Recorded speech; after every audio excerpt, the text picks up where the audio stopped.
Hello, everyone, and welcome back to Beyond the Pain, Heart, and Home Healing After Loss. Okay, I have actually several requests to do an episode on this topic that I'm going to talk about today from mostly followers on social media. I even did a poll on my social media asking people if I should talk about it, and lots of people wanted to hear my non-spiritual advice on anxiety.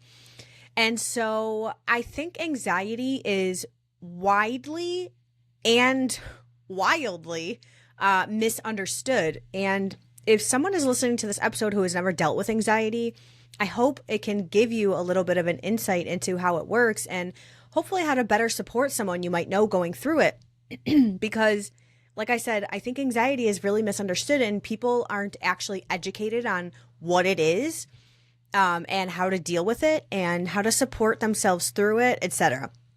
So I'm going to throw a lot out at you during this episode. So if you really want to get something out of it, I suggest that you write stuff down.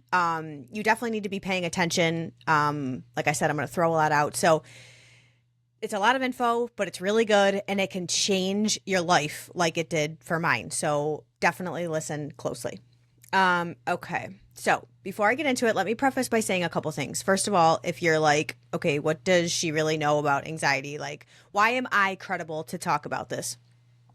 If you don't know my full story, you should probably listen to a few episodes to catch up or just, check out my social media first or something like that just to kind of get caught up on what I've been through. But basically, ever since I was about 21 or so, I have battled with anxiety, and most of it has centered around either mine or someone else's health.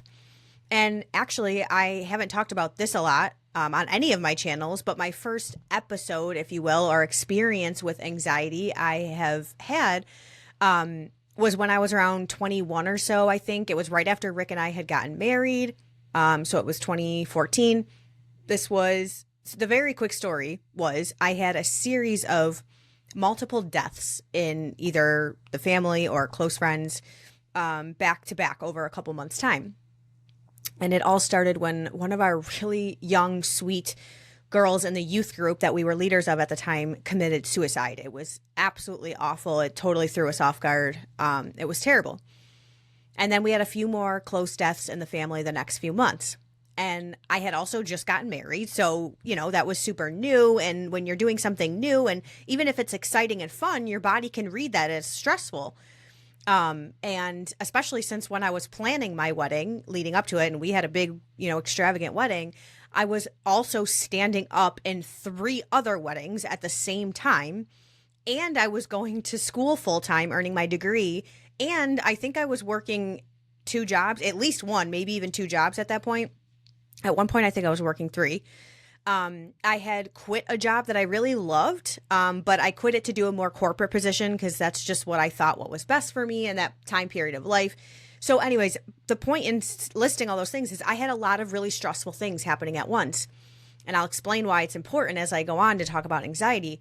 And so after all these things had happened, one morning I woke up to go to work with terrible vertigo, which I didn't even know was a thing until it happened.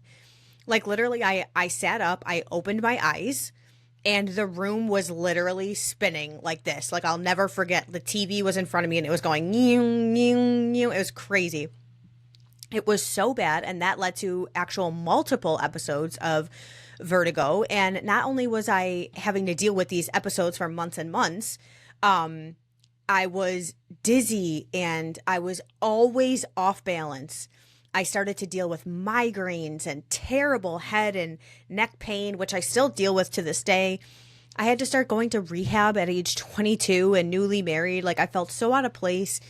I was in and out of different doctors' offices trying to figure out what the heck was going on. And the ear, nose, and throat, nobody knew what was going on. This one doctor, who was my primary at the time, gave me this crazy medicine. I don't even remember why he gave it to me. And I didn't realize it then, but now I can look back and know that the side effects of that medication was probably worse than the actual problem itself. I started having GI issues and heart palpitations and all of that turned into many, many anxious thoughts and anxiety attacks and things like that. So It took a while to figure out what was going on. And while we were figuring it out, I completely spiraled, like absolutely spiraled. I had literally convinced myself that I had a terrible condition and basically I was dying. And I know that sounds comical, but I literally thought I was dying. And I honestly can't even remember what they diagnosed me with right now. But after going to a neurological center, I found out that everything was fine, meaning that there was nothing like really serious going on. And I just had fill in the blank, whatever it was. I can't remember. I remember one of the things they diagnosed me with was migraine associated vertigo. But then also my neurons were overactive and they were misfiring and my nerve endings were, I don't remember. Everything was overactive basically. And one doctor even diagnosed me with fibromyalgia. And the reasoning for all of these symptoms and issues that was given by the doctor was stress. And I'm like, oh, good. Like, I'll just tell everyone to stop dying. Like, problem solved, So through all of that time, before I was actually diagnosed and was actually treating the issue, that's where all of my anxiety was happening because it was all in the unknown. Because my brain had literally convinced myself that I was dying because I didn't actually know what was happening. So it filled in the blanks of where the unknown was. Those were some of the deepest and darkest moments of my life, still to this day. But I learned how to get myself through it, and I did conquer it. It was a long journey, and because there was nothing actually super wrong. I just thought there was, and there is a big difference there. There's a difference between being anxious during times of when something is actually wrong, or like an immediate emergency or things like that. And just I'm simply having anxious thoughts when really everything is fine. I'm just feeling anxious. And I'll talk about the difference in a moment. And at the time, I was also not educated about real health and wellness. So I actually had no idea that your mental and physical state were tied to each other at all. So that was when I was 21. Fast forward to more recently, I had a stillborn baby after a perfectly healthy full-term pregnancy. And a lot of my anxiety from that situation actually didn't happen until about maybe 8 or 9 months later, after all of that adrenaline of everything had worn off and my reality of what had happened had really sunken in. That is when my anxiety really kicked up. And, the anxiety that came from that situation was more of the reality, like, oh my God, like literally nothing in life is in my control. Like I can do all the right things and still some things will not turn out the way that I want. I can wait all my life for something and pray and have everyone rally behind me for something really amazing like my baby, and still like she can just die. And then, of course, all of that stress and turmoil like kicked my body into fight or flight mode, which is the body's stress mode, which created all of these really new and fun symptoms that sent me all over the earth to different doctors again and whatnot, trying to figure out what was wrong. And luckily with grief coaching, actually, I was able to, kind of restabilize myself pretty quickly, although it didn't feel quick at the time. But relatively speaking, it was pretty quickly. Then my husband's health started completely spiraling. And honestly, with everything that I've been through, with my own health issues and losing my daughter, etc., even including other just simply stressful things in my life, like, we're raising children that aren't biologically ours. Like that brings a whole slew of, stressful things, and anxiety sometimes. Nothing has brought me more trauma or anxiety than watching my husband's health decline and him basically fight for his life, honestly. We are just now coming out of a really terrible, terrible health scare with him. And this has been like literally the longest year and a half of my life. So all of that to say, like, I know a thing or two about what anxiety feels like, and I know what anxious thoughts are and how freaking hard they are to ignore and deal with. The second thing I want to say is you all know that I hate spiritual cliches. Okay, I've talked about it. I've talked about those before in a couple of episodes. And in this situation, I sort of feel the same way. Is there a time and a place when we can do all the right things physically, and now we kind of just have to leave things in God's hands and goes, okay, like, I trust you. Like, sure, praying in and of itself is a source of peace and comfort when we are feeling anxious. There's no doubt about it.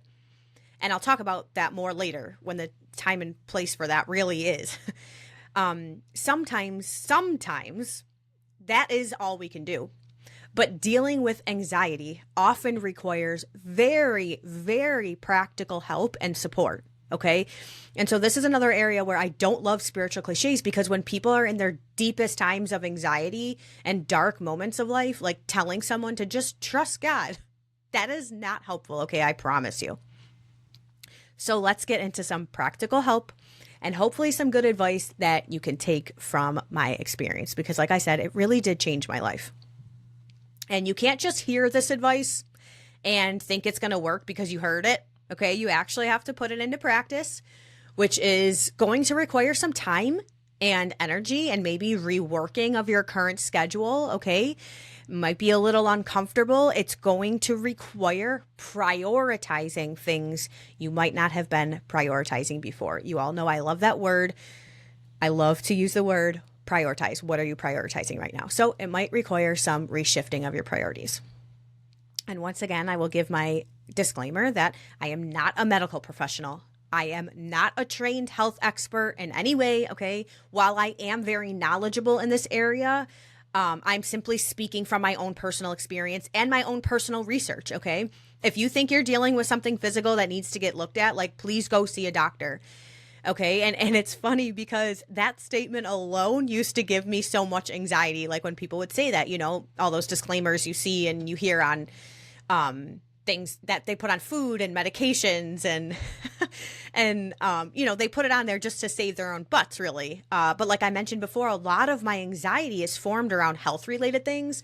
So statements like that used to cause so much fear and anxiety inside my head. Anyways, I'm not saying that to cause fear. I am saying that to save my own butt. Okay. Because I really am not a doctor, but I have a lot of experience in this area. Okay. So first things first, I have to speak directly to the audience who is listening that has gone through some sort of really recent traumatic event or has suffered a recent, you know, profound loss in any way, because that is usually a lot of my audience. So to those of you who are experiencing a lot of anxiety right now, I'm going to give you the best news you've heard all day. And that is, it is not your fault. Okay.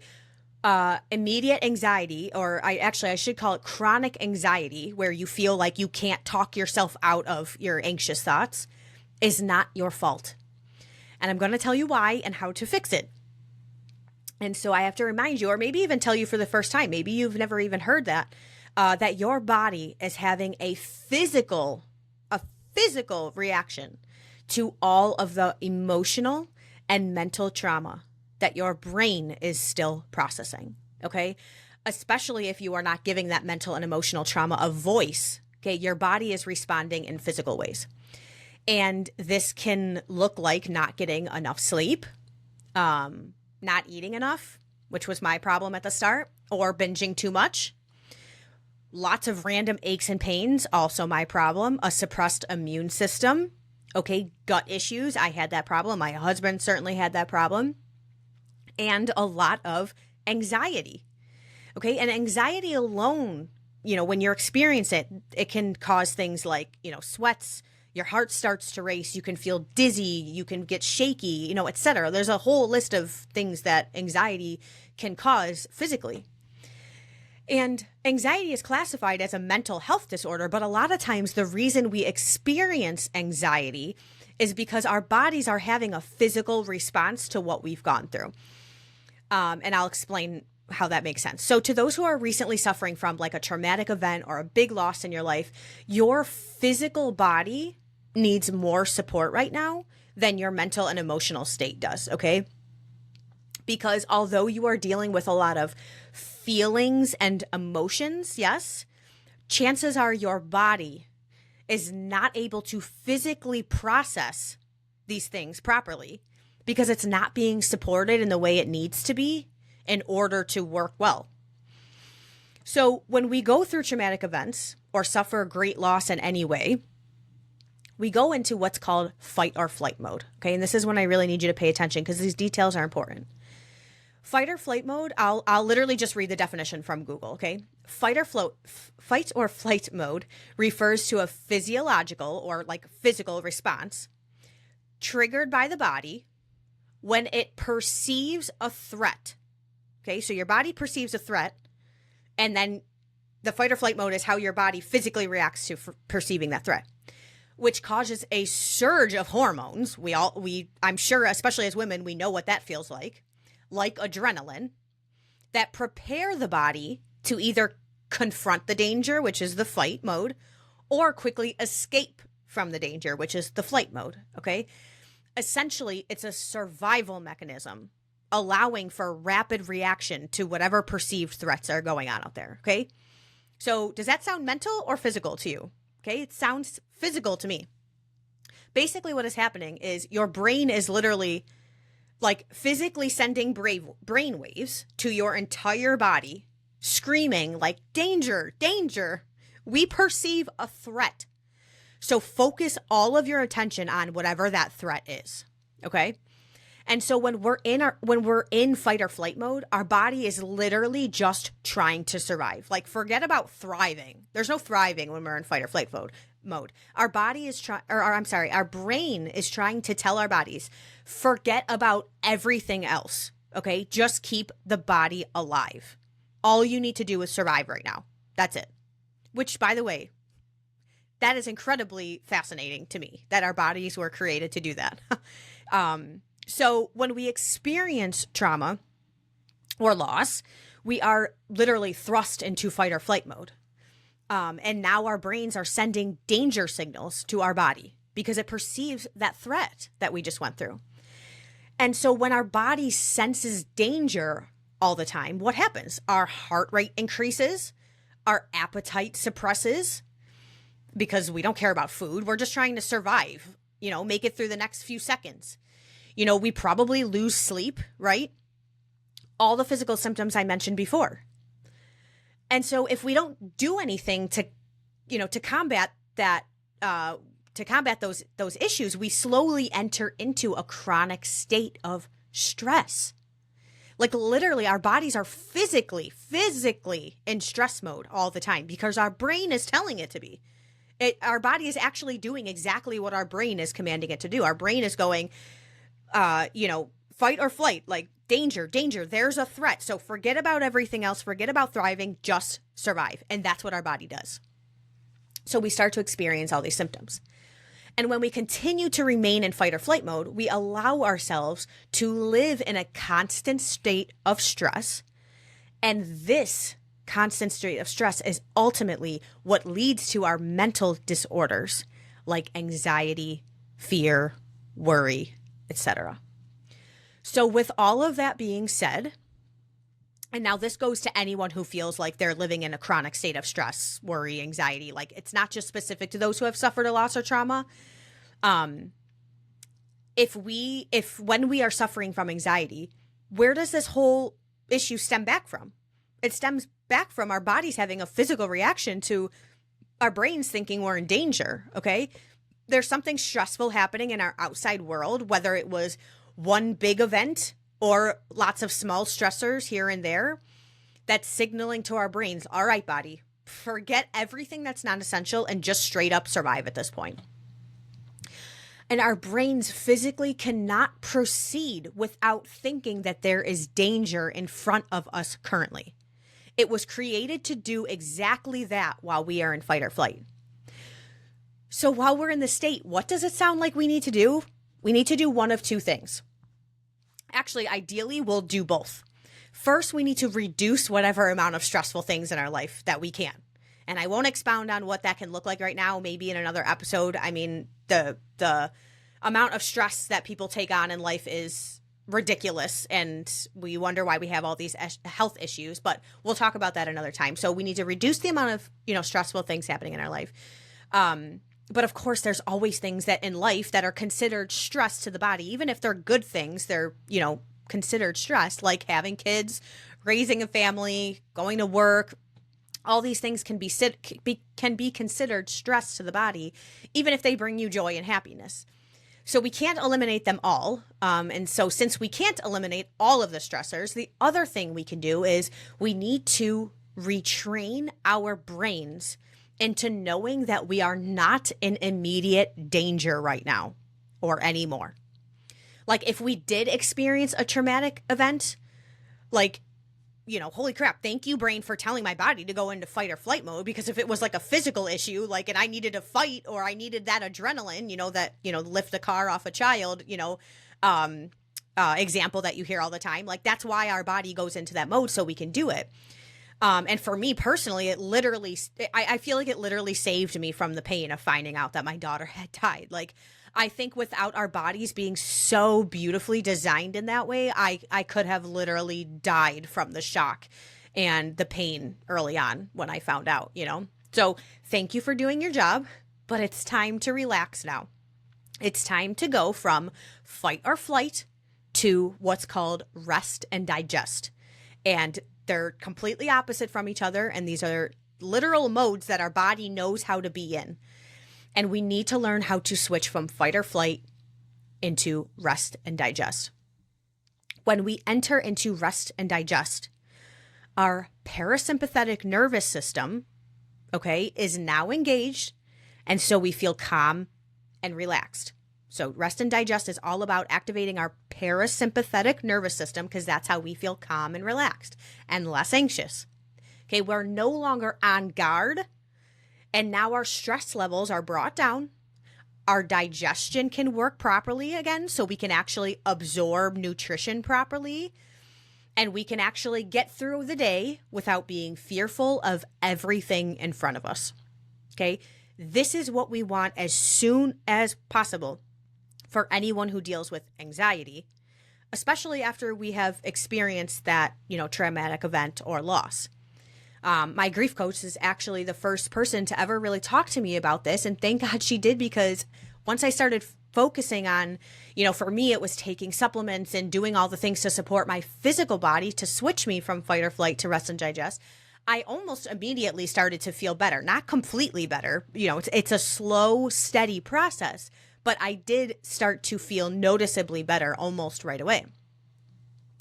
And so if you have recently experienced these things, or even if you're someone who lives in a constant state of this, or had something when they were a child and they never really learned how to break themselves out of it, retraining our brains is number one priority.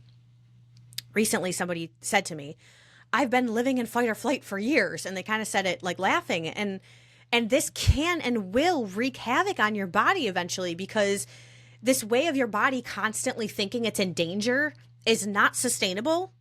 And of course, you're going to experience anxiety and fear and worry because your brain literally thinks there's danger, but in reality, like, there is no more danger on a daily basis. Something really awful might have just happened, and that's why your fight or flight kicked in. Or like I said, maybe it happened years ago, but you never really processed it or retrained your brain back.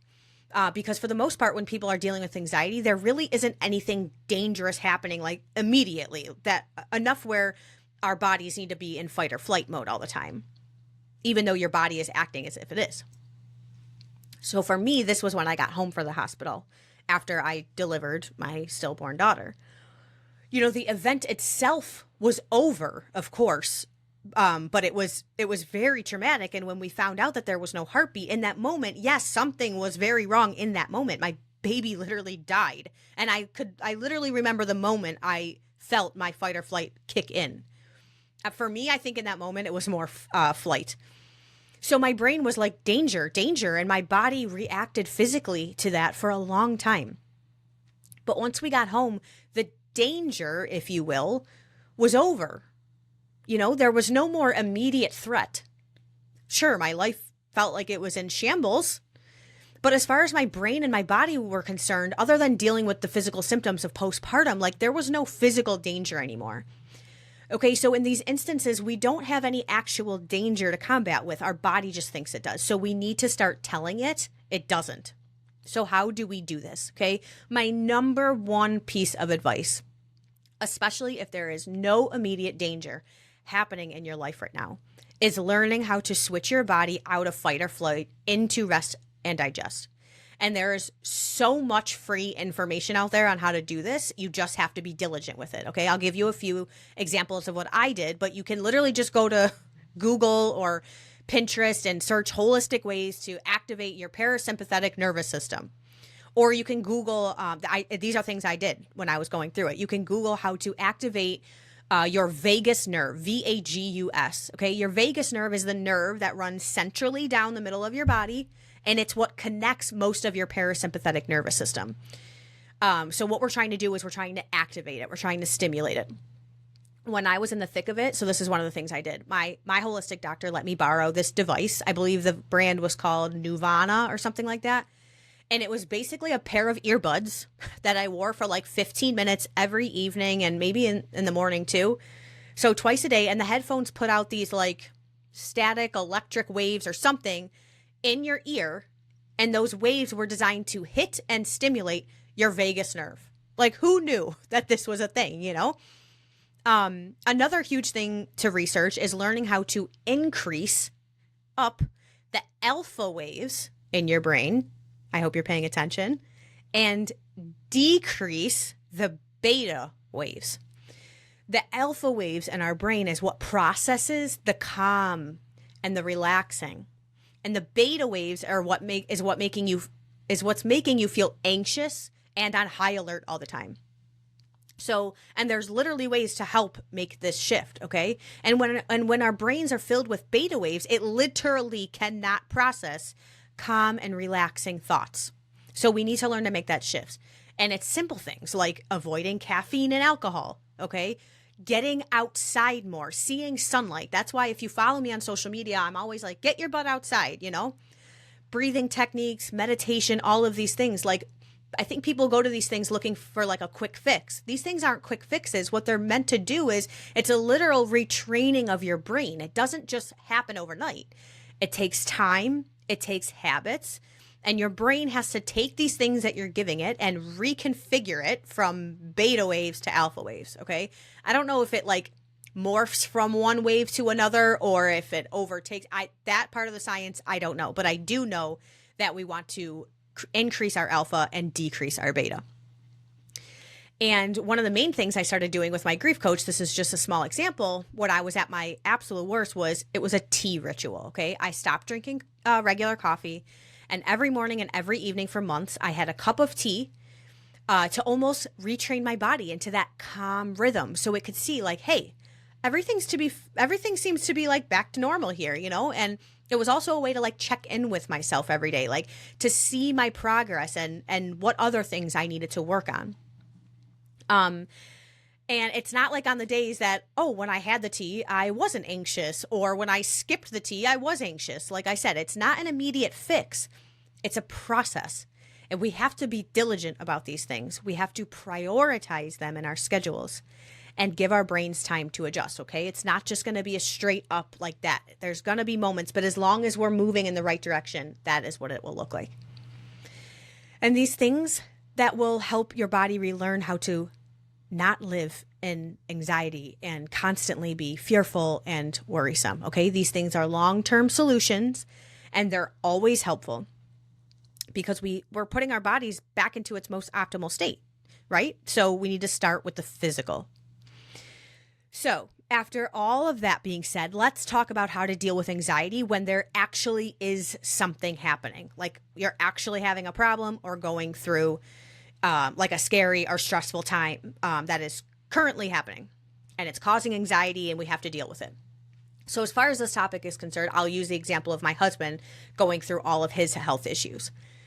And ironically, when it had gotten pretty bad, I had just pulled myself out of my fight or flight for the first time. So when it started getting really bad. And so when I was like freshly out of it. So I was no expert at this at the time, working through all my anxiety, fear, worry. And most days it was not pretty. But I did remember to tell myself all the things that I had learned and tried to support myself physically as best as I could, in these situations where there actually is something wrong, meaning there's actually an issue in front of you that you have to work towards getting figured out, you don't really want to talk yourself out of fight mode, because sometimes like you need to fight, it might not be physically, but mentally, whatever it is, like sometimes you need to fight. And what I mean by that is you don't want to become too overly cool, calm, and collected and a little airheaded, when your drive and your ability to be on high alert and be vigilant is needed.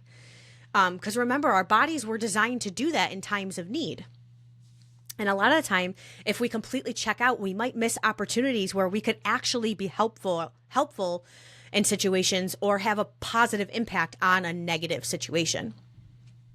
So we have to find the balance of doing what we know to support ourselves, but also realizing like sometimes we just have to make sacrifices to get done what we need to get done in sometimes high stress moments. For example, when there's an issue at hand, like there was for my husband, a few sleepless nights was just inevitable.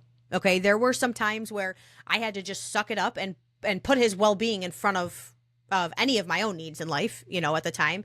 And we have those moments often, right? Like, especially as moms, I've unfortunately never experienced the newborn days, but, sleepless nights, kids constantly needing us, the demands of just raising a family on a day in and day out, like all of these things can come in the way of prioritizing rest and overall wellness.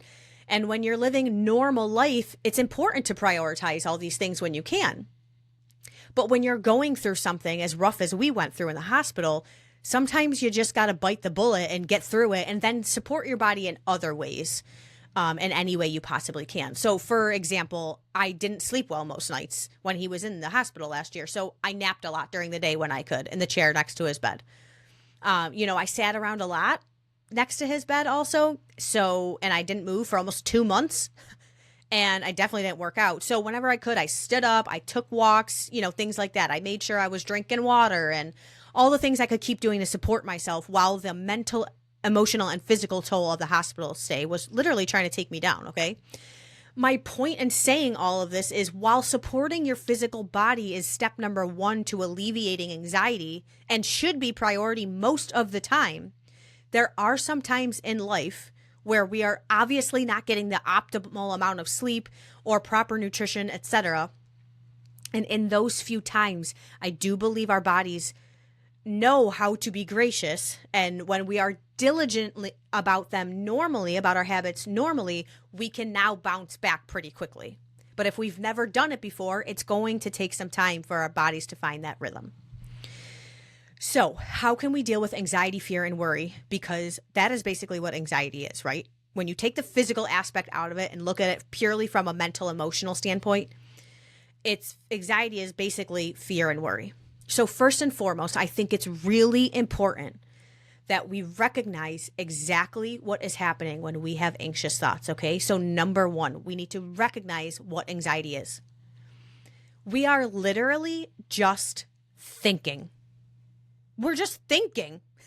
When we feel anxious, we're literally just having a dialogue with ourselves about everything we're afraid of, everything that we're worried about, and no one else is listening.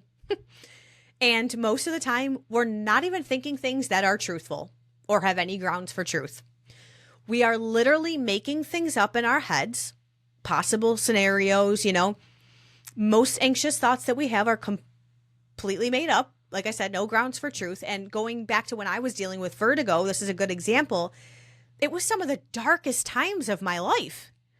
And I wasn't actually going through anything life-threatening. It was literally all in my head. Like, don't get me wrong, I was dealing with some very real symptoms, and it was very tough to get through most days. But I certainly wasn't dying like I had convinced myself I was. Those were merely just thoughts I was having alone in my head. And those thoughts alone, just the thoughts, are what created some of the darkest times in my life. That is so crazy that some of the darkest times I've ever had simply were just because of what was going on inside my head, not because of anything that was actually happening in my physical world. And I want to say what I just said a moment ago, and I want you to remember this phrase, okay, because it's very important. I kind of brushed over it, but I want you to repeat it after me and even say it to yourself the next time you're in an anxious thinking spiral, okay? Most of my anxious thoughts are completely made up, and have no grounds for truth. Okay, most of the time, we're taking the scenario that we're in, we're using our current situation as like a half-told story, basically. We know what happened thus far. So we take this half-told story and we're taking it upon ourselves to write the ending of the story with the worst case scenario. And then we act like this made-up story that we just came up with literally in our heads is actual truth.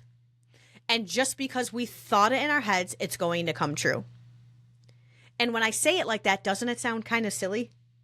And that is literally what anxiety is most of the time. It's us finishing a story that we totally made up in our own heads. Now, don't get me wrong. I'm a huge believer of, in mindset, and that your thoughts you think have a huge impact on your life and how it can turn out. But a couple of things there. It's not a one thought basis.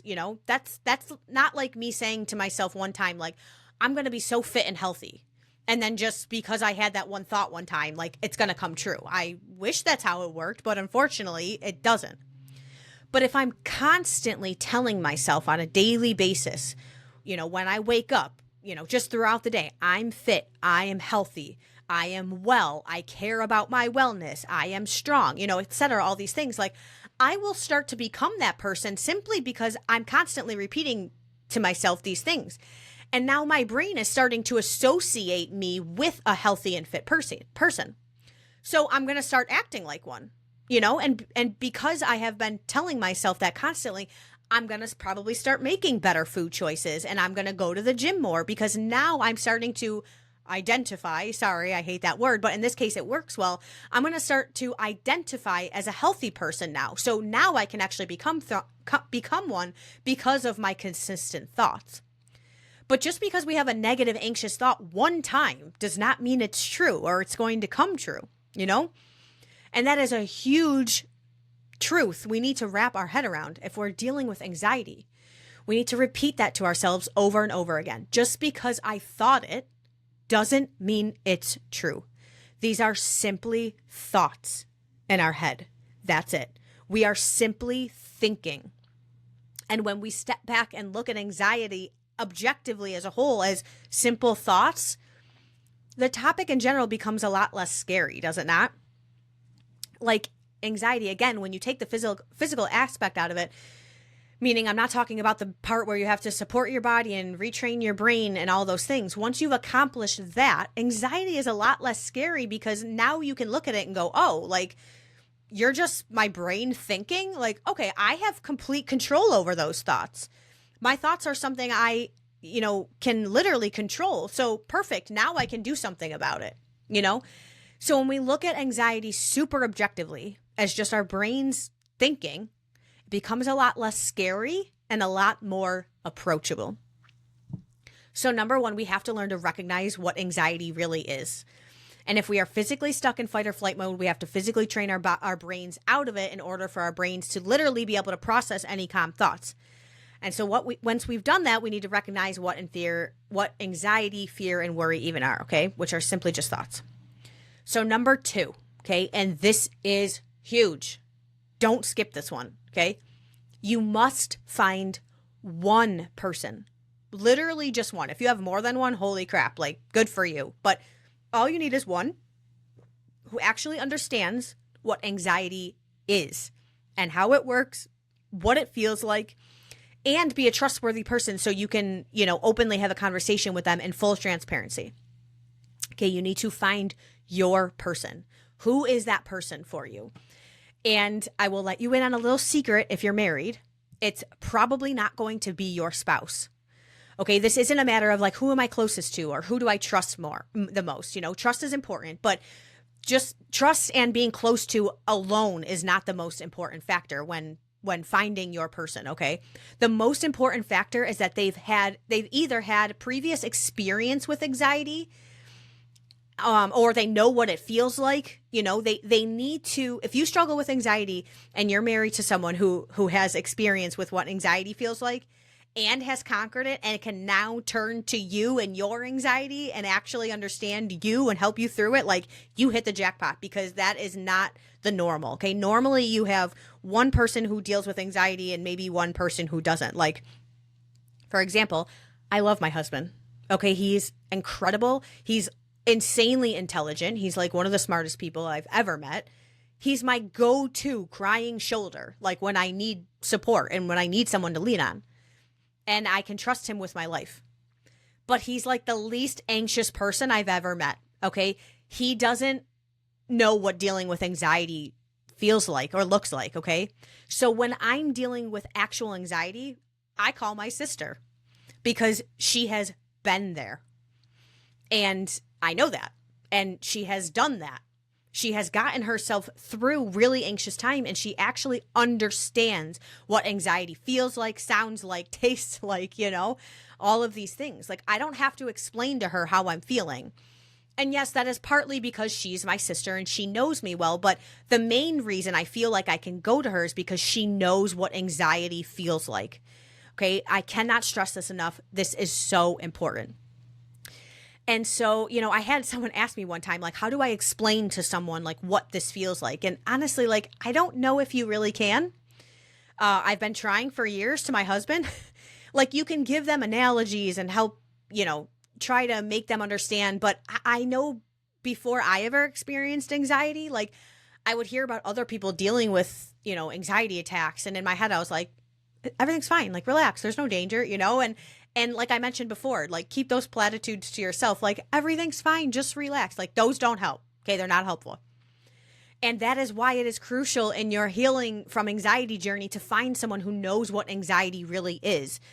And who knows what it feels like. So you can say anything under the sun and you can trust that it's in good hands and there's no judgment. And they also can understand that anxiety has a huge physical aspect. Like, there are some things, going back to when we're living in a constant state of it, a chronic state of it, like, our brains literally don't know how to process those things. So the person that is your person needs to understand all the components of anxiety. You can't just be close to them, okay?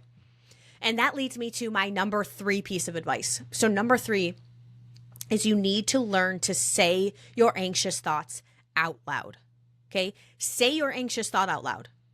A lot of the times we allow these simple thoughts to literally eat us alive.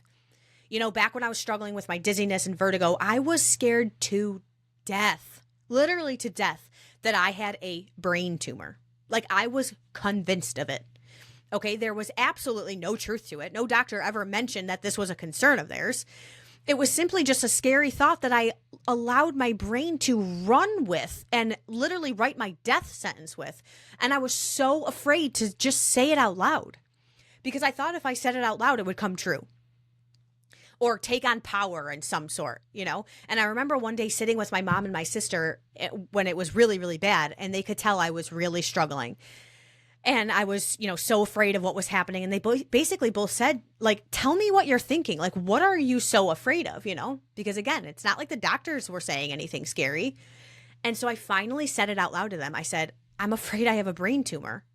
And I'll never forget that moment because I felt the weight lifted off of my shoulders just because I stopped allowing that thought to drive me insane, staying trapped in my head. And I actually said it out loud. Like, I'll never forget that feeling.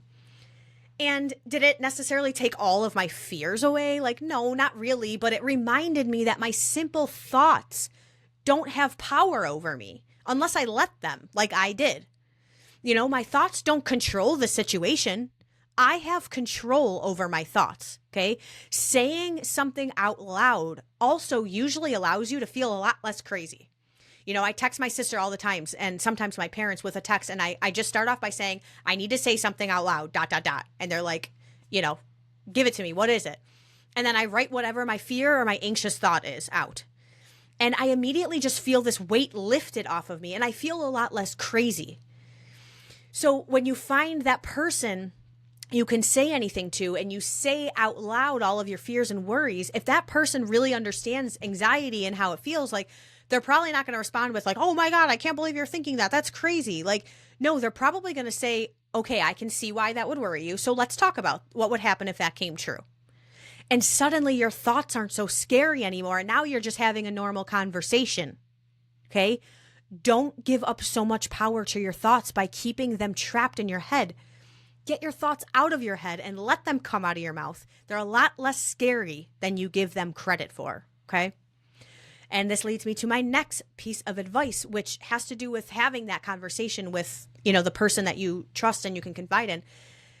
So number 4, decide where you want to put your energy. And again, I'll use my example or my husband as an example for this. When we had to go back to the hospital for our very long stay, we had already been there for a week prior, and they sent us home because nothing else was wrong, even though they really didn't do anything to fix the problem. Like, I cannot believe a doctor sent us home.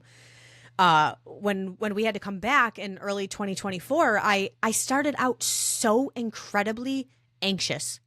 I was sobbing in the ER because I was like, oh my God, what the heck? Like, all these crazy scenarios running through my head, all of the anxious, fearful, and worrisome thoughts came flooding in, because we had done this so many times already. Was told by the doctor just 2 days ago, like, nothing's wrong, and here we're back in the hospital again. Like, what in the world, And if you listen to my last episode, I mentioned that night as the night where I finally decided, like, I'm going to do something about this, like, I'm going to figure out what is happening and why, and not just sit around and worry and be anxious about my husband's health all the time, which is honestly all I had been doing the months prior. I was determined to step in and not become a hero or become the doctor, although at times I tried acting like it. But I realized that all my energy that was being put into just simply sitting and worrying and being anxious about him was literally just time wasted. But you see, I had to make that decision. Okay. And the way I came to that conclusion was, first of all, saying it out loud, what my fears were. And this also included many conversations with my parents because I went to them for guidance often through these times. So I mentioned my concerns. I said it out loud so they didn't eat me alive. And we talked through every scenario. And thank God for the people that helped me through these times. What questions I could ask the doctors, what I could look up online to help with the pain, like what are the next steps, like all of these things. And I had a choice in those moments every time. My choice was I can either sit and literally just be anxious and worry and be afraid and cry a lot about what could happen, which is absolutely exhausting, or I can take my worries, say them out loud, come up with what I need to do to make sure these worries don't happen, or at least get us furthest away as possible, and actually start working towards solutions, which is absolutely exhausting also. But guess which one actually got me results? Coming up with solutions and deciding to put my very limited energy into something that could actually be fruitful. Okay. Another reason this is so helpful is it stops us from absolutely obsessing over what could go wrong. That's because when we're anxious, like, we obsess, right? Of all the ways and all the things that could go wrong and all the possible terrible outcomes, especially after we've been through, a traumatic event or loss in some way. Like, that's literally one of the symptoms. We start to just jump to every worst case scenario because our body thinks there's danger there, So when we take that time when we should be spending sitting around worrying about it and actually try to come up with solutions to the problem, we stop obsessing about, over what could go wrong, and we start turning our focus to what could possibly go right. And we give our poor minds, our poor brains, the desperate break that it needs from obsessing over what could go wrong. Because I think we give anxiety way too much credit. And don't get me wrong, anxiety can feel all-consuming and overwhelming. Like, I know this, okay? I've been there. I have felt it. I get it. And like I mentioned before, if we're stuck in anxiety, that is when we have to intervene with physical solutions to retrain our brain. But once we've done that and we find ourselves in these, anxiety-inducing situations, we have to stop giving anxiety all the credit, okay? It's not running the show. Even though it feels like it is, it's not. Anxiety is literally just a fear of the unknown, right? When we're in a scary situation or a stressful situation, we become anxious. And I don't mean like immediate danger. It could be like we're going through a financial situation. Like, it could be like a broad situation, like anything that causes anxiety. When we're in those situations, like we become anxious because we are fearful of what could happen or what might happen. Okay? Anxiety is usually happening in the unknown. And what we do is we relinquish all control to our anxiety. And we just allow it to make us fearful of the future. But what we need to learn how to do is say, anxious thoughts, I recognize you. I hear you. And I'm even going to say you out loud to myself and to somebody that I trust. And if I actually don't want my anxious fears to come true, what can I do about it to make sure that it doesn't? Right? See how we have more control than we think? Because normally what we do is we just literally live in our anxiety. We just let our minds keep going and going and going with these thoughts. We think anxiety is the answer. It's the end of the road. We have these anxious thoughts and it's like, I guess I'm just anxious now. It's like, wait, what? Because when we decide, am I actually fearful of that? Like I am? Okay, then what can I do about it? I'm a full grown adult. Like I can put myself in there and put my hands to something to actually change the course of what's happening. And so instead of pouring all of our energy into sitting around worrying and maybe venting to people who can't help us, we need to start pouring our energy into actually coming up with real solutions to our problems that are causing us so much anxiety.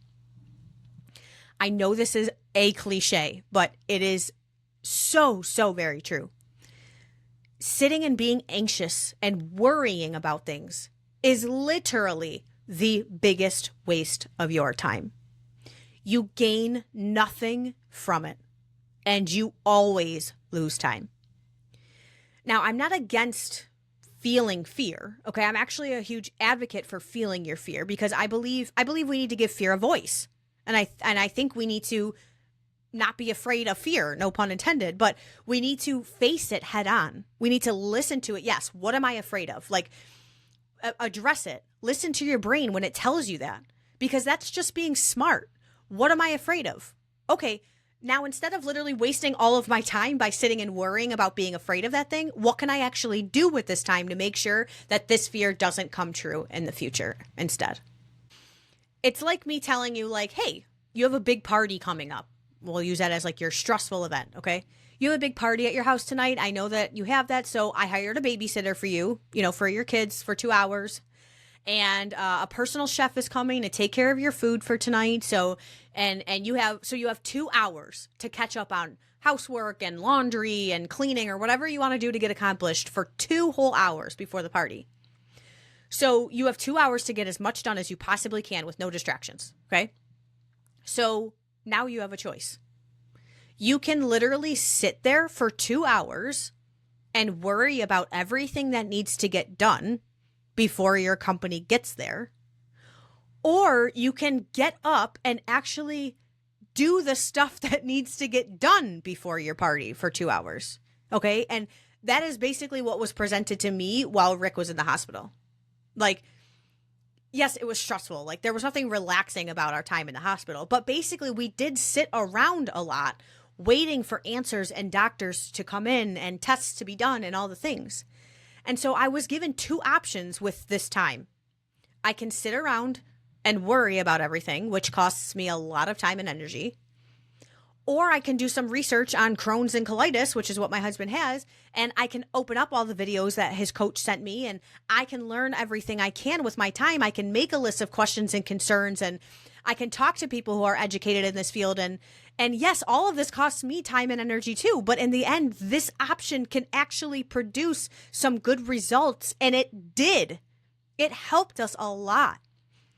And see how both options cost me the same thing, but only one option actually gets me one step closer to the results I want to see. And now I know what some people are thinking, like, okay, that's nice that you had time to sit in the hospital and really think about things and you didn't have to think about regular life, etc. And to that, I would say a few things. Well, first of all, going back to that analogy, even if I didn't hire a babysitter or I didn't hire a personal chef, if you have 2 hours, there might be some distractions around, but you have 2 hours to get stuff done. My point in that example was to say you have 2 hours, whatever the time frame is. Are you going to sit and worry about everything that needs to get done? Or are you going to get up and do something about what needs to get done?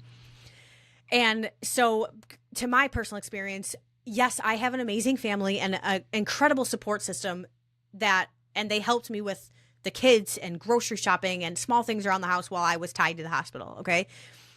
And I am very blessed to have that support that I do. I am very aware of that. However, it doesn't mean I didn't still have to take care of some things while I was at home, like even through all the chaos of the hospital. And I was there every single day for like 50 days. I still made sure the house was picked up and I vacuumed the dog hair because it drives me nuts. Like the kids got to all of their extracurricular activities, like it wasn't like real life completely disappeared by any means. And so to those of you who aren't in the same situation by that, and meaning you might not be tied to a hospital room where you're just sitting around, like you might be going through something or feeling anxious about something that's a big deal or that's happening currently, but not necessarily like sitting around with all this time to do research and whatever. But to that, I would say, what are you prioritizing in life right now?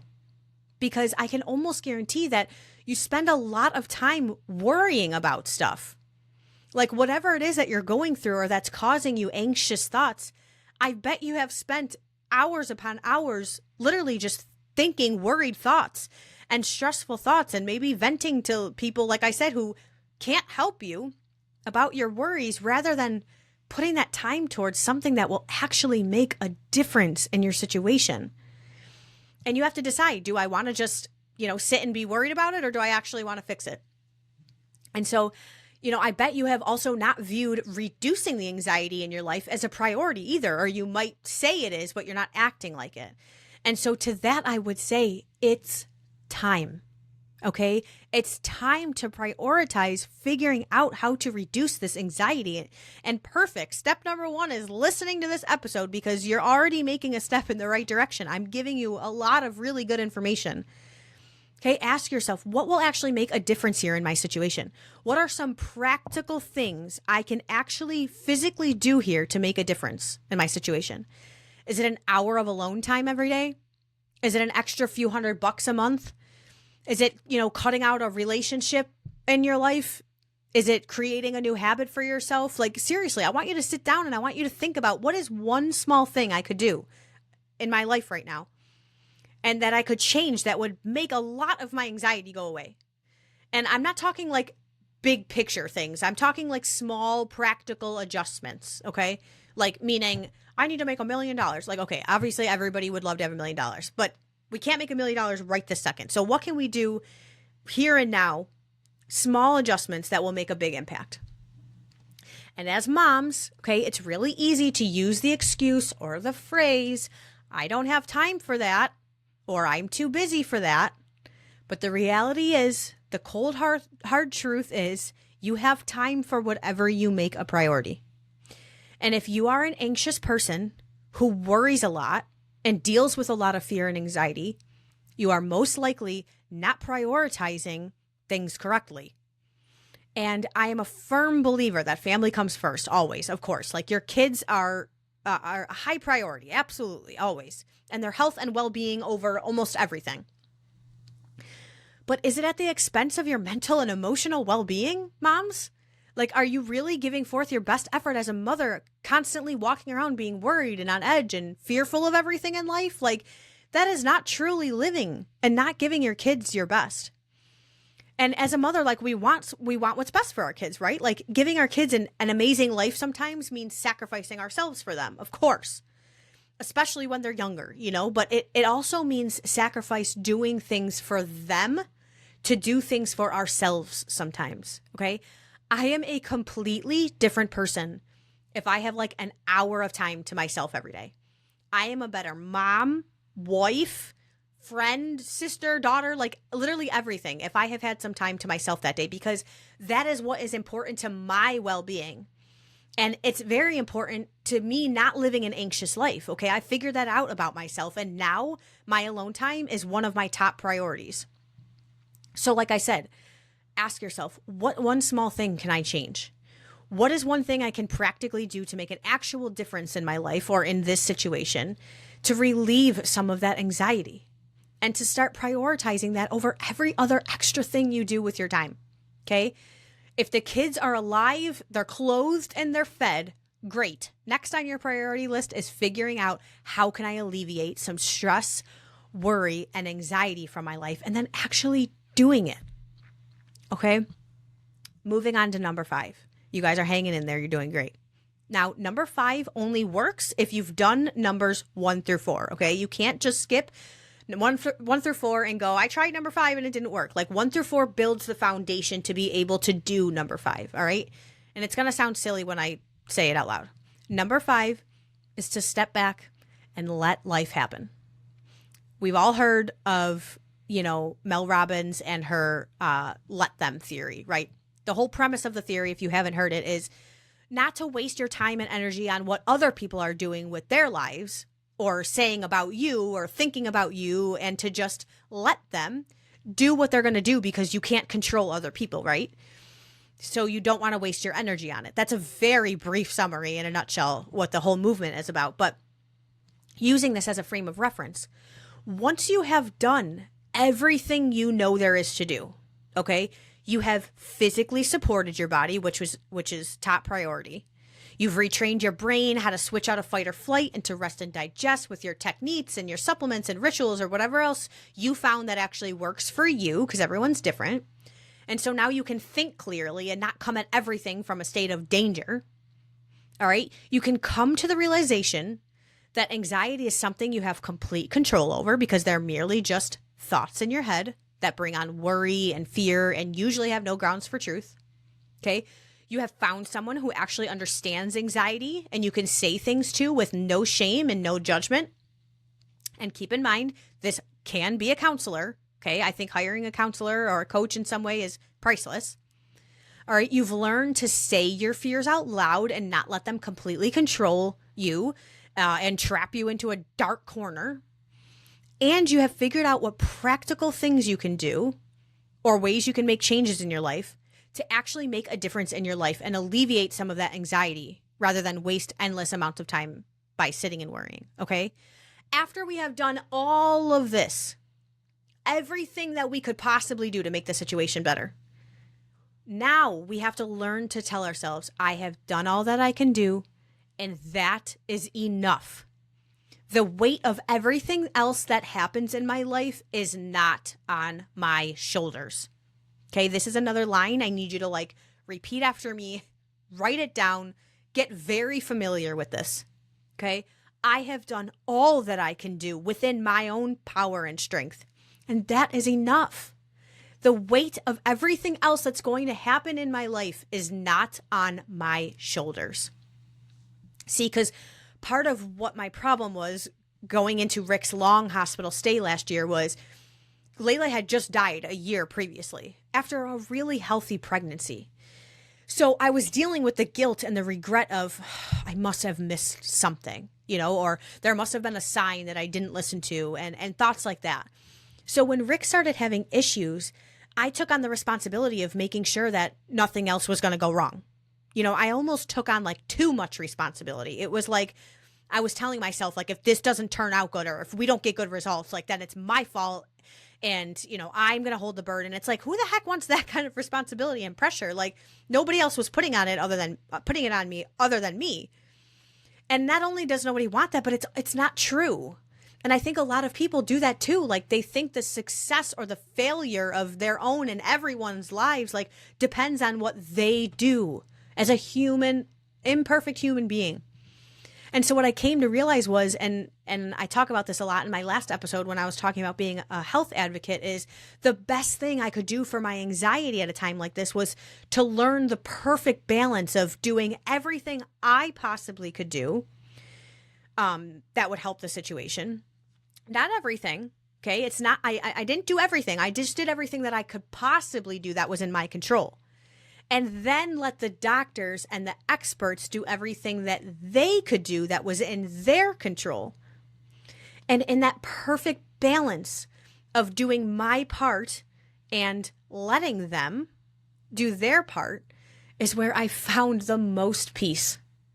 I had to realize that whether or not my husband was going to live or die was no longer my responsibility because I already did everything that I could and the doctors were doing everything they could. Okay. And that was a really hard realization to make. Don't get me wrong. I didn't just end up there by accident, because for me, I dealt with thinking like my baby's life or death was in my hands, and I let her die. Now, I know that today that that's not true, but telling that to a mother after a perfectly healthy pregnancy, like, isn't the easiest thing to convince her of. So realizing that as long as I have done everything I possibly can do in my own human strength, with my own time, with my own hands, I have nothing else to blame myself for. Now, after I have been diligent in every way that I can now sit back, let it happen, which is number 5, and be at peace with whatever happens. Okay? This is the time when I believe praying and allowing God to bring you peace over the situation is the correct time. Sure, you can be praying all along the way, but if you're just sitting around worrying and being fearful and anxious, like, yes, God can comfort us, but he's also given us a will to do hard things and a brain to research for ourselves and hands to do the work ourselves. Like, prayer is not just this excuse to go, God, handle this so I can just sit back and be lazy and worry through everything. Like, no, prayer is our way of including God into our situation that's already happening. And most of the time, we have more control over our situation than we realize in some ways. And so when you've been diligent and you've done the research, or you've made the practical changes in order to alleviate some anxiety or make that situation better, or, whatever the hands-on thing that you decide you can do to make it better, that is the appropriate time to step back, give the results to God, knowing you did everything that you could. And then be at peace with whatever happens because you did everything that you could. And, I started out this whole episode saying, if you know someone who's dealing with anxiety, but you don't really understand it or don't know how to support them who deals with it, like my biggest advice to you is a couple of things. First of all, just listen with no judgment. Okay. If you are not their person who they have chosen to be that one person that really understands anxiety, it's important that they feel like their concerns are not just being brushed off. Okay. So really listen without judgment or making them feel crazy because they have enough of that crazy feeling in their head alone. Offer them practical help when you can, sure. But the biggest thing to do is encourage them to prioritize everything that we've talked about today. Like, for example, let's say you're a husband whose wife lives in a chronic state of anxiety.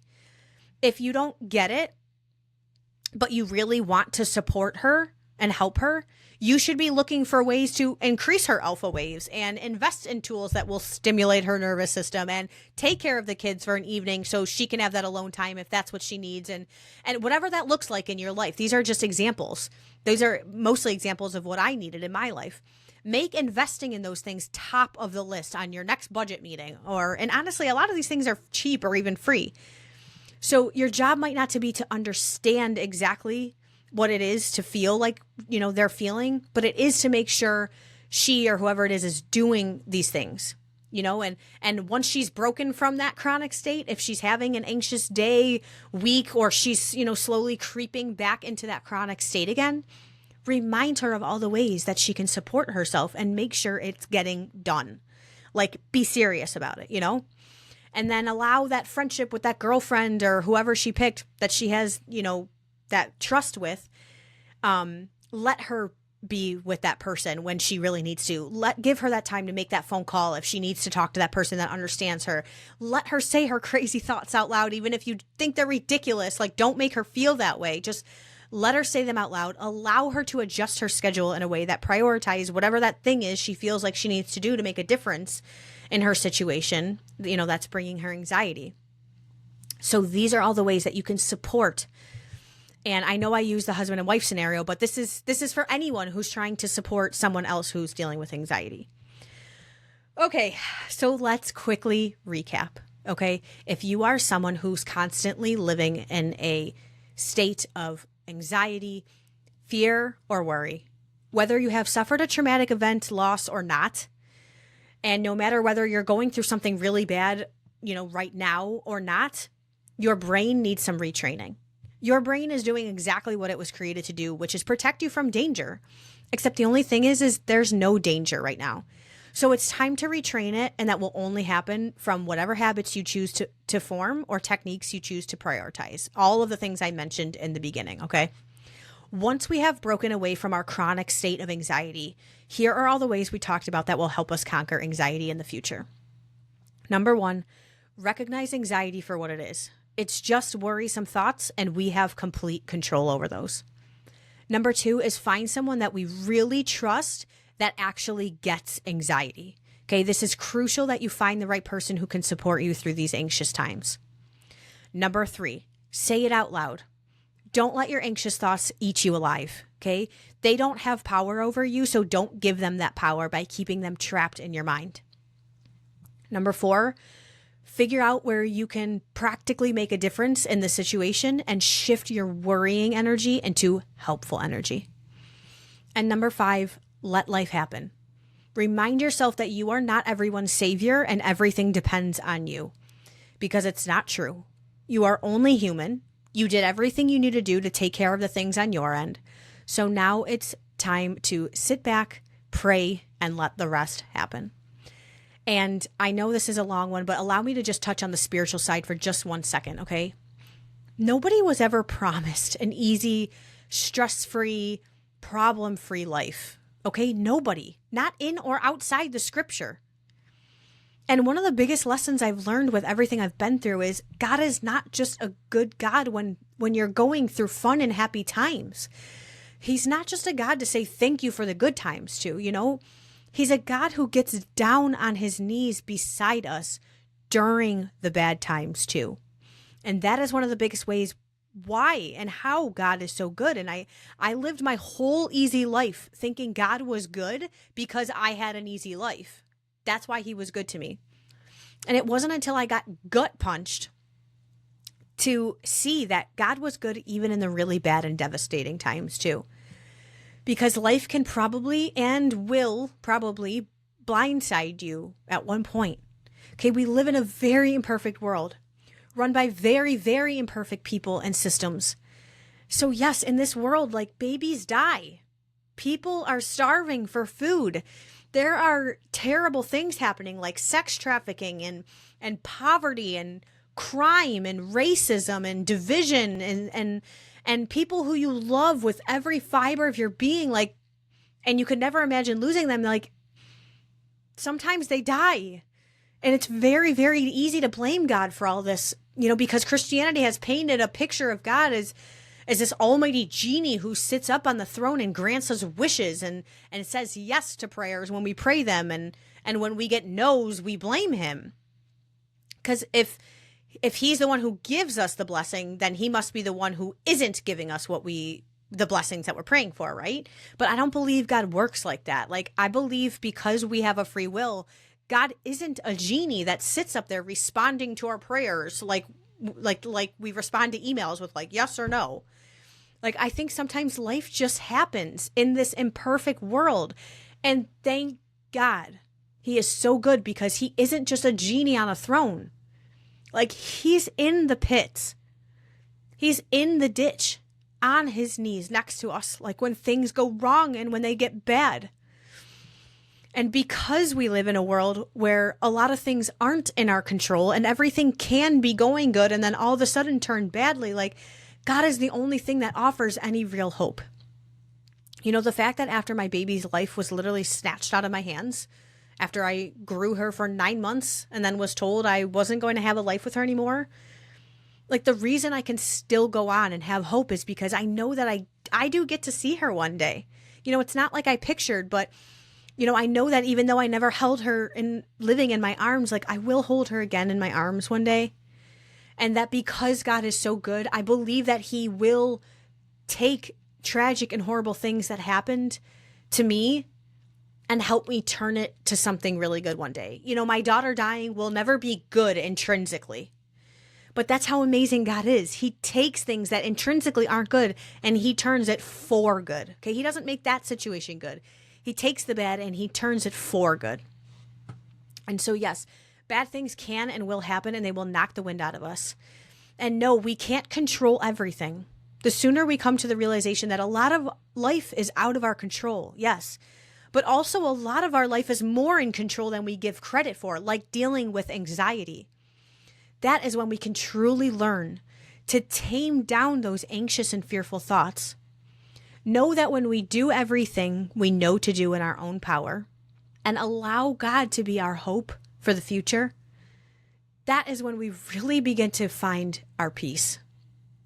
It's the balance of action and surrender that we unlock the ability to live freely and with intention, trusting that both our efforts and our faith can work together to guide us through life anxiety-free. Gosh, I really poured my heart into this one. Holy cow. Thank you guys so much for listening.